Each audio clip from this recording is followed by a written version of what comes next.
En esta presentación hablaré sobre los Juegos Olímpicos de Roma en 1960. En los Juegos Olímpicos participaron 83 países, unos 5.350 atletas en 150 eventos de 17 deportes. Todo esto con una perfecta organización. Fueron los primeros Juegos Olímpicos en los que la ceremonia de apertura fue un festival de colores y música, y Roma intentó mezclar el pasado con el presente, se hizo un importante desembolso económico. Fue una vez que se dio el orden de los deportes, dejando la natación como postre y la natación como un entrante. También se celebraron los primeros Juegos Paralímpicos, en los que solo había discapacitados por lesión en medio de las piernas. Participaron 23 países, unos 400 atletas en 57 eventos de 8 deportes diferentes.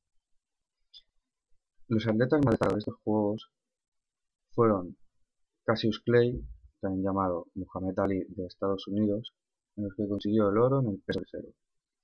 También Clement Quartey de Ghana consiguió la plata en el peso semiligero, convirtiéndose así en el primer negro africano en agenciarse una medalla olímpica.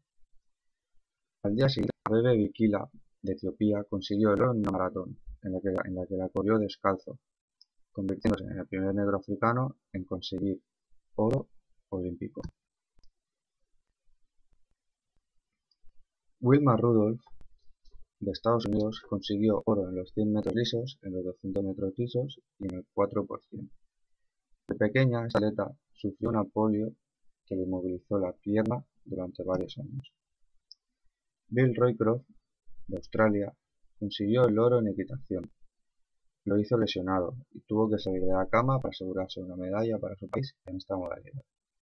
Jensen, de Dinamarca, fue un ciclista en el que cayó desplomado en pista y murió horas después en el hospital. Fue considerada el primer caso de dopaje de las Olimpiadas. Su entrenador confesó suministrarle anfetaminas antes de la competición, cosa que le causó la muerte.